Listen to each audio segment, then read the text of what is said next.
Insta360 One RS versus the GoPro Hero 10. Which of these is the best action camera for vlogging? In this video, I'm going to compare these two cameras on several features, including build quality, image quality, and usability to determine which of these is the best vlogging camera. Now, if you're laughing at the idea of using an action camera for vlogging, well, I've been vlogging with an action camera ever since the GoPro Hero 7 came out. I've filmed hundreds of travel vlogs with GoPro, and I can tell you that modern-day action cameras can actually be great for vlogging, as I'll show you throughout this video. But before we dig into the comparisons, let me tell you that the GoPro Hero 10 came out in October 2021, and the Insta360 One RS came out in April 2022. The One RS is the second, slightly upgraded version of the original Insta360 One R. This video is also sponsored by Insta360. However, if you've seen any of our previous camera review videos before, then you know that we don't hold back, and I'm going to be completely honest about the pros and cons of each of these cameras. So to start, both cameras are waterproof and tough for using in rough conditions, and they have an easy-to-use touchscreen interface. But there are a few big differences. First of all, the Insta360 One RS is modular, meaning you can take it apart to swap out the battery and the lens. There are 3 lenses available, including the 4K mod, the 1-inch mod, and the 360 mod. The modularity is the biggest benefit to using the Insta360 One RS because it almost feels like you get 3 cameras in one. If you only use GoPro, then you'd have to buy an entirely separate 360 camera to get that effect. And you can't at all replicate the effect of the 1-inch mod on the GoPro. Another bonus is that the original Insta360 mods, including the batteries and the cages, can also be used on the new Insta360 One RS Core mod. So that's less added expense if you upgrade. Both action cameras have front-facing screens, but with the Insta360, because of its modularity, you have to choose whether you want to have a front screen or a back screen. You can't have both at the same time. You can also see that the GoPro has a much bigger back screen, making it much easier to navigate the menu and preview your footage. In the future, it would be awesome if the Insta360 Core mod could come with screens on both sides, and if both of those were touchscreens, and that would really one-up GoPro. The GoPro Hero 10 also has a removable lens filter that can be swapped out in case you scratch it. The Insta360 4K Boost mod, which by the way is the only new mod to come out with this version of the camera, does not have a removable lens filter, which is a bummer, but you can actually buy lens filters to add protection and even enhance image quality. And it's also worth mentioning that the other Insta360 lens mods do have some sort of lens protection. The 1-inch mod has a giant lens filter that can be unscrewed and removed, and the 360 mod has optional lens guards. The final physical comparison point is the mounting mechanism. So GoPro ditched the need for a cage back on the GoPro Hero 8. The mounting feet are now built into the bottom of the cage, which is great most of the time. Insta360 One RS and the original One R don't have mounts built into the camera, so you have to pop it into a cage. It would be really great if they could get away with using a cage in the future, but for now, this new cage that they came up with is actually a big step up from the previous one. It's really easy to pop your camera in, and if you have to pop it out to change a battery, it's super easy to do. If Insta360 could just add microphones to this version of the cage, it would be super similar to the GoPro Media mod, and that would be awesome. Now, speaking of the Media mod, that's one of the problems with the GoPro. If you pop the Hero 10 into the Media mod and deploy the feet to mount the camera is now stuck, so you have to undo the entire rig every time you want to access a memory card or change a battery. And this is a huge time suck. It is so much faster and easier to do this with the Insta360 One RS. Now let's move on to image quality. The GoPro Hero 10 can shoot in up to 5.7K 60 frames per second. Meanwhile, the Insta360 One RS can shoot in up to 6K resolution, but only at 25 or 24 frames per second, which is a widescreen mode. So there is a bit of a catch, but technically the Insta can actually shoot higher resolution than the GoPro. The Insta can also shoot videos in active HDR mode, which gives you great dynamic range, especially when shooting in ultra-bright conditions with harsh shadows. Meanwhile, GoPro doesn't have any HDR video shooting mode. When it comes to low lighting, both cameras really struggle, but I do think the Insta360 does better with the image quality. The colors look better, the details look sharper, and there's less noise or grain in the image when compared to the GoPro. It is worth noting though that when it's dark, both cameras lose their built-in stabilization, and you'll want to use a gimbal if you're filming in the dark while walking or moving. When comparing footage side by side, it looks really good for both the Insta360 One RS and the GoPro Hero 10. I would say that the Insta360 tends to have a brighter image, and the details look slightly less sharp compared to GoPro. However, this can actually be a good thing for vlogging. I like that the Insta360 makes my skin look smoother and less detailed. And if you're viewing the footage by itself without comparing it side by side to GoPro, I think the image sharpness and overall image quality on the Insta is just fine. When it comes to video stabilization, both cameras have it built in. For GoPro, it's called Hypersmooth, and for Insta360, it's called Flow State Stabilization. On the old version of the Insta360 One R, you had to run each video clip through their video editing software to get stabilization applied. And that kind of sucked. It was a lot of time to do that. But now in the new One RS, you can opt to have stabilization automatically applied to each video, or you can choose to add it in post-production. And there's actually an advantage to doing it the old way. If you run your clips through Insta360 Studio, you can not only add stabilization, but you can also pick your focal length. So there's a little bit more flexibility when it comes to editing your clips on the Insta. Now let's talk about slow motion video. We don't shoot a ton of slow-mo for vlogging, but it can be really great for B-roll sequences or when you happen to be shooting action. The Insta360 One RS has 3 slow motion modes, 2.7K at 100 frames per second, or 1080p at 200 frames per second, or 120 frames per second. Meanwhile, the GoPro can do 4K 120 or 2.7K 240. And when comparing the image quality of the slow-mo footage, one camera clearly is better than the other, so GoPro still wins for slow motion.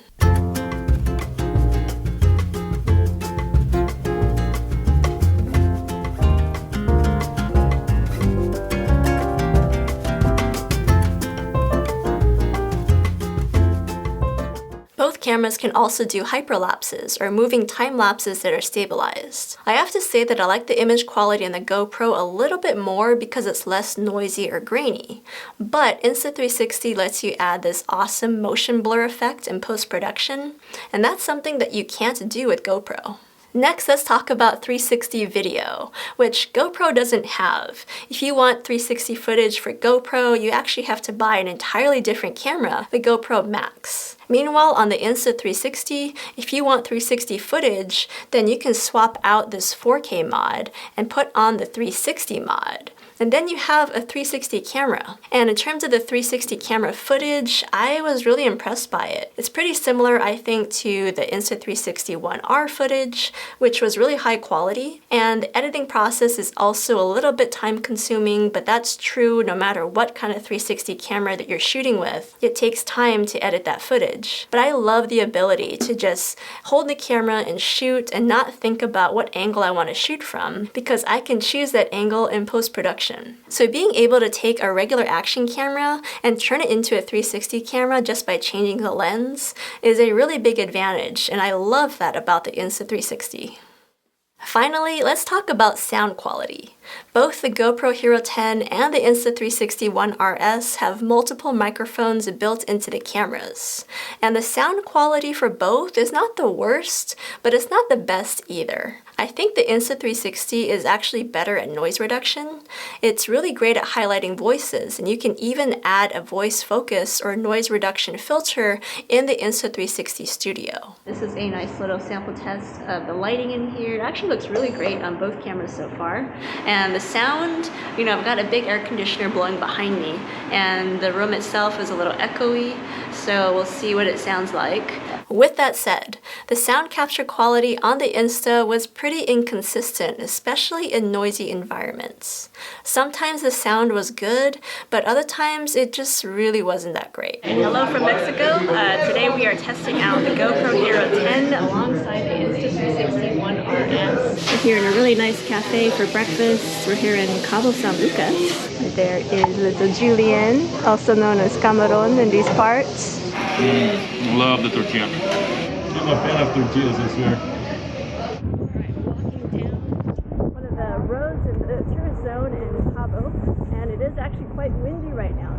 All right, we made it to the beach, and it's still actually quite cold, the water. So not really the best time of year to be swimming. Avocados are from here? Yes.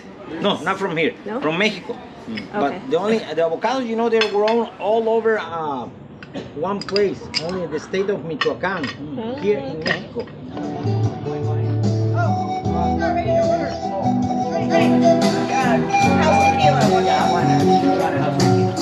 On the GoPro, I feel like it picks up more ambient sound, which can be a little distracting if you're vlogging, but it does a better job at being more consistent in capturing the same quality of audio every time. GoPro also offers two ways of adding an external microphone to improve sound quality. You can use the mic adapter or the media mod to get a 3.5mm microphone jack and add your own microphone.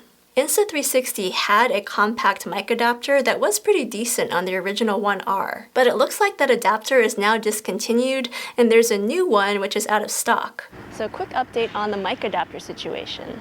This is the old mic adapter that would work with the old Insta360 One R, but now for the One RS, this will no longer work. Instead, you have to order the Insta360 One RS mic adapter, which does look a little different. It's a little bit bigger, and it now comes with the USB-C port and also the 3.5mm mic jack. This one will not work with the old One R, and the old one will not work with the new One RS. Additionally, for the One RS, you'll have to also get this cold shoe adapter because on the newer cage for the One RS, there's no longer a cold shoe mount. So you have to get the cold shoe mount, which is really nice actually. It snaps right in on top of this piece here. And now you can add your external microphone on top of the One RS and then plug it into the new mic adapter. Okay, this is the first test with the original Insta360 One R with no external microphone. This is what it sounds like. Now this is the original Insta360 One R with an external microphone, specifically the Rode Video Micro, and this is what it sounds like. Now this is a sound test with the new Insta360 One RS, no external microphone. This is what it sounds like. And now this is the new Insta360 One RS with an external microphone plugged in. This is the Rode Video Micro with a windscreen. And something that I did notice is that if you do add an external microphone to the new One RS, you not only get a microphone symbol that verifies that your microphone is plugged in, but it also now shows some audio levels. So you can see how the audio is fluctuating, and you can even tap on it to adjust the input of your external microphone. For this last piece, let's talk about usability, starting with battery life. Both cameras can shoot for around 75 minutes at 4K 60 frames per second. In the case of the GoPro, this is only the case with the new Enduro battery, not the original blue GoPro batteries. Now for me, the biggest pro for the Insta360 besides the modularity was the fact that it had no bugs or crashes when I was filming with it. This is a huge contrast to the GoPro Hero 10, which actually has significantly fewer bugs and crashes than previous GoPros, but it is still known to freeze from time to time. Now when it comes to price, it's a little messy for both of these action cameras, but you have a few more options with the Insta360 One RS. So if you have the old Insta360 One R and you want to upgrade to this version, you can get the Core bundle, which doesn't include any lenses. It only includes the Core mod and the cage and the new battery, and that costs $270. Meanwhile, if you want the new Insta360 One RS with the 4K boost mod, then that's $300. The Twin Edition, which includes the 4K boost mod and the 360 mod, is $550, and the 1-inch edition is $550. Meanwhile, the GoPro Hero 10 is $400 with the subscription or $500 without the subscription. So if you want the Insta360 One RS equivalent of the GoPro, it's actually a little bit cheaper to do that. But the main benefit of the Insta360 is the modularity. So I would recommend at least getting the Twin Edition so that you have the 4K mod and the 360 mod. So if your main focus is vlogging, I would still go with GoPro for now just because the sound quality is slightly better and more consistent. But if you want a solid action camera, then I actually would say no to GoPro and I would go with Insta360. I think that this is a really great action camera because of the flexibility to get a 4K mod, a 1-inch mod, or a 360 mod out of one camera. And truly, I think 360 is actually the way to go now if you're doing action of any kind, because it's really nice to not have to choose your angles as you're shooting something awesome.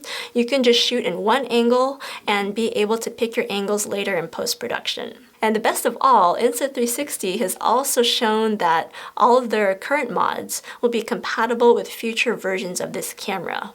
So they're really future-proof. So for action, go with Insta360. For vlogging, go with GoPro for now. Let me know what you guys think in the comments below, and we will see you in the next video.